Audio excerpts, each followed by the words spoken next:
Hallo und herzlich willkommen SPS-Gemeinde. Nun greifen wir ein völlig neues Thema an, nämlich Codices. Die absoluten Grundlagen lernt ihr bereits in diesem Video. Legen wir los.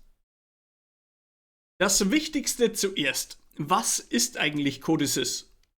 Codices ist eine Software, welche von der Codices Group hergestellt wird. Das deutsche Unternehmen war viele Jahre unter dem Namen 3S Smart Software Solutions GmbH bekannt. Die Umfirmierung erfolgte 2020. Wenn wir auf die offizielle Homepage von Codices gehen, finden wir dort folgende Produktbeschreibung. Codices ist die führende herstellerunabhängige IEC 61131-3 Automatisierungssoftware zur Projektierung von Steuerungssystemen.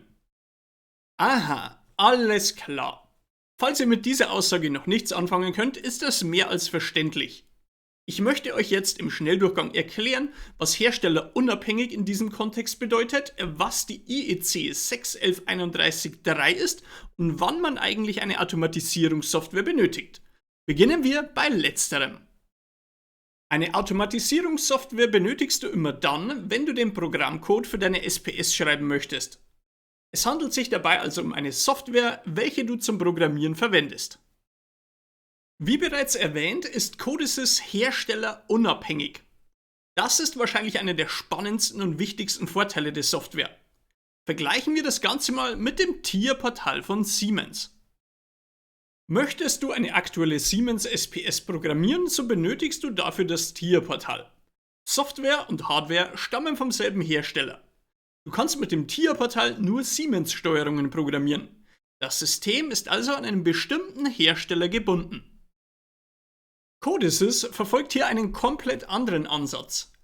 Viele verschiedene Hersteller nutzen Codices als Automatisierungssoftware für ihre SPS-Hardware. Das System ist herstellerunabhängig. Das bedeutet, es gibt eine Vielzahl an SPSen, welche ihr mit Codices programmieren könnt. Codices selbst produziert aber keine eigenen Steuerungen. Die Hersteller von SPS-Hardware haben den Vorteil, dass sie sich auf ihr Kerngeschäft konzentrieren können. Die Unternehmen sparen sich die Ressourcen für die Entwicklung und Wartung einer eigenen Software. Dafür verlangt Codices Lizenzgebühren von den Herstellern. Eine schöne Win-Win-Situation. Für uns als Endanwender ist die Software übrigens kostenlos. Ich persönlich finde den Vergleich zum Betriebssystem Android ganz spannend. Android wurde indirekt von Google entwickelt. Viele namhafte Firmen, wie zum Beispiel Samsung, nutzen Android als Betriebssystem für ihre mobilen Endgeräte. Die Hersteller können sich dadurch mehr auf ihr Kerngeschäft fokussieren und müssen kein eigenes Betriebssystem entwickeln. So Freunde, kommen wir nun zur IEC 61131-3. Das Thema ist etwas komplexer, deswegen schaffen wir uns ein klein wenig Platz. In unserer verrückten Welt ist alles genormt. Selbst die maximale Krümmung einer Gurke im Supermarkt ist in einer Norm festgehalten. Deswegen ist es auch nicht verwunderlich, dass SPS-Systeme ebenfalls einer Norm unterliegen. Und genau diese Norm ist die IEC 61131. Die IEC 61131 ist eine internationale Norm. Die deutsche bzw. europäische Abwandlung davon ist die DIN EN 61131. Da mir die Aussprache der Norm Kopfschmerzen bereitet, nenne ich diese von jetzt an einfach SPS-Norm. Ein für uns besonders wichtiger Teil der SPS-Norm ist der Teil 3. Darin werden zum Beispiel die Programmiersprachen definiert, mit welcher eine normgerechte Steuerung kompatibel sein muss. Betrachten wir diese im Schnelldurchgang. Mein persönlicher Favorit, da besonders einfach, ist die Funktionsbausteinsprache. Im TIA-Portal wird diese auch als FUP-Funktionsplan bezeichnet. Da man als SPS-Programmierer auch häufig international tätig ist, blende ich euch auch noch die englische Schreibweise ein. Eine ebenfalls sehr weit verbreitete Programmiersprache ist der Kontaktplan. Der Kontaktplan erinnert etwas an einen Stromlaufplan und ist deswegen besonders bei Einsteigern aus elektrotechnischen Berufen beliebt. Im Siemens-Universum nennt man diese Sprache ebenfalls Kontaktplan. International spricht man vom Ladder Diagram. In der SPS-Norm wird ebenfalls eine Ablaufsprache beschrieben. Siemens greift diese als S7 Graph auf. Diese Sprache eignet sich gut zum Programmieren von linearen Abläufen.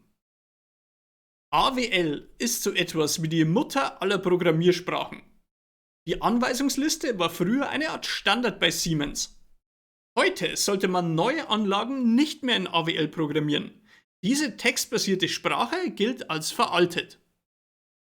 Der neue Shooting Star am SPS-Himmel ist der strukturierte Text. Bei Siemens nennt man diese Programmiersprache auch SCL. ST geht in Richtung Hochsprachenprogrammierung. Deswegen fällt es Quereinsteigern aus IT-nahen Berufen besonders leicht, in dieser Sprache zu programmieren. Der Trend geht klar in Richtung ST. Einfache Anweisungen sind in FBS und COP aber deutlich leichter umzusetzen. Neben den unterschiedlichen Programmiersprachen definiert die SPS-Norm auch noch weitere Themen. Zum Beispiel, welche Datentypen es gibt und wie unsere Variablen deklariert werden müssen. Auch die eigentliche Organisation unseres Programmes ist Teil der Norm.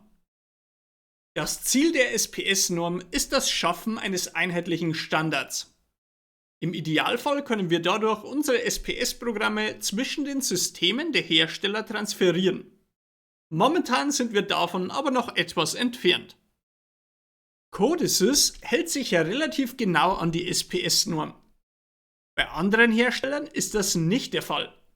Zwar können wir auch im Tierportal nach dieser Norm programmieren, es gibt aber auch viele Funktionen, welche von der Norm abweichen.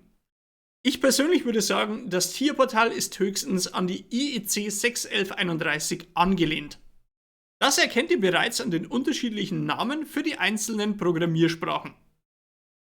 Der Grund für die teilweise Abweichung von der Norm ist aber nicht, dass Siemens lieber sein eigenes Süppchen kochen möchte.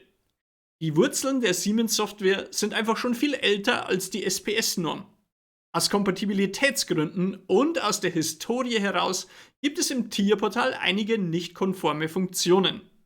Ein Beispiel dafür sind zum Beispiel die alten S7-Timer und Zähler. So Freunde, ich würde mal behaupten, wir haben in diesem Video schon einiges gelernt. Codesys ist die führende herstellerunabhängige IEC 61131-3 Automatisierungssoftware zur Projektierung von Steuerungssystemen. Was das genau bedeutet, wissen wir nun. Ganz kurz etwas in eigener Sache. Auf YouTube findest du nur ein paar Videos aus meinem Codesys Umsteigerkurs. Möchtest du dich intensiver mit Codesys beschäftigen, schau auf meiner Homepage vorbei. Dort erwartet dich ein kompletter Online-Kurs, der dir dabei hilft, dein Wissen aus dem Tierportal auf Codesys zu transferieren. Im Kurs arbeiten wir mit echter Hardware. Das wird dir dabei helfen, den Bezug zur Praxis besser herstellen zu können. Natürlich musst du dir keine echte SPS kaufen, um am Kurs teilnehmen zu können. Ich zeige dir auch, wie du deine Programme kostenfrei simulieren kannst. Neben praktischen Aufgaben betrachten wir auch die theoretischen Grundlagen. Dazu gehört zum Beispiel die Programmorganisation, die Variablendeklaration und ein Vergleich der wichtigsten Programmiersprachen. Im Laufe des Kurses erweitern wir unser Trainingssystem um einen Analogsensor, dezentralen Teilnehmern und einer kleinen Visualisierung. Wenn sich das interessant für dich anhört, würde ich dich gerne in meinem Online-Kurs begrüßen. Ich freue mich auf dich, bis gleich. Nun stellt sich aber noch die Frage, warum sollten wir Codesys überhaupt lernen? Ich erkläre es dir. Wenn du im Internet nach Stellenangeboten für SPS-Programmierer suchst, wirst du bestimmt einige finden. Als Qualifikation wird mit sehr hoher Wahrscheinlichkeit ein routinierter Umgang mit dem Tierportal gefordert. Siemens ist Marktführer in Deutschland, was SPS-Systeme angeht. Deswegen habe ich auch einen riesigen Online-Kurs ins Leben gerufen, welcher dir den Umgang mit dem Tierportal bis ins kleinste Detail zeigt. In letzter Zeit findet man in Stellenanzeigen aber auch immer häufiger den Bedarf an Programmierern mit Codesys-Fähigkeiten. Der Bekanntheitsgrad und die Verbreitung von Codesys ist in den letzten Jahren stark gestiegen. Möchtest du deinen Marktwert steigern, so solltest du neben dem Tierportal auch die Grundlagen von Codesys beherrschen. Um dir genau das zu erleichtern, habe ich diesen Umsteigerkurs ins Leben gerufen. In den folgenden Videos helfe ich dir, dein bereits vorhandenes Wissen über das Tierportal in Codesys zu transferieren. Der Kurs hilft dir natürlich auch dabei, wenn du bereits Codesys beherrschst und dein Wissen im Tierportal anwenden möchtest. Damit das Ganze nicht zu theoretisch wird, habe ich ein cooles Trainingssystem für euch gebaut. Links seht ihr eine Siemens 71200, programmiert im Tierportal. Rechts seht ihr eine Vago CC100, programmiert in Codesys. Beide Controller steuern ein Fischertechnik-Trainingsmodell. Mit diesem Aufbau wird uns beim Wissenstransfer auch nicht langweilig, versprochen. So Leute, zum Ende des Videos fasst uns der Bitte merken Florian das Wichtigste in unter einer Minute zusammen. Erstens, Codesys ist eine herstellerunabhängige Automatisierungssoftware. Das bedeutet, wir können damit Steuerungen von verschiedenen Herstellern programmieren. Zweitens, Codesys orientiert sich an der SPS-Norm IEC 61131-3. Die Norm definiert zum Beispiel, welche Programmiersprachen eingesetzt werden können und soll einen gemeinsamen Standard festigen. Drittens, Codesys hilft dir dabei, deinen Marktwert zu steigern.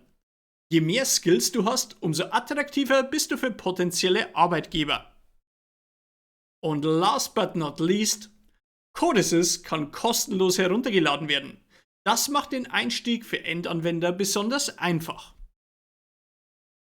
Das war's soweit von meiner Seite. Ich bedanke mich vielmals für eure Aufmerksamkeit. Wir sehen uns wieder im nächsten Video. Bis gleich!